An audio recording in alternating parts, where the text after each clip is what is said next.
small. The next time someone triggers anger or jealousy, stop. Don't reply immediately. Pause, even for a few seconds. Observe your emotion without judgment. Then think.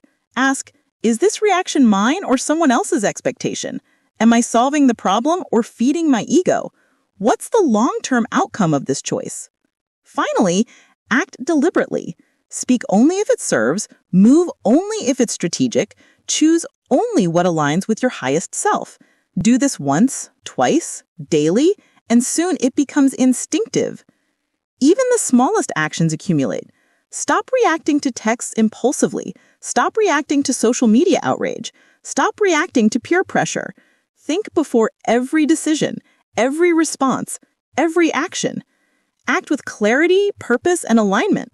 Over time, your life will shift from chaos to clarity, from manipulation to influence, from reaction to freedom. Stop, think, act is not just a strategy. It's a life philosophy. It transforms chaos into clarity, fear into freedom, impulsivity into influence. Those who master it are calm in crisis, persuasive in conflict, strategic in action, and respected by peers. The world may try to condition you to react, but you now know the secret. The gap between stimulus and response is your superpower.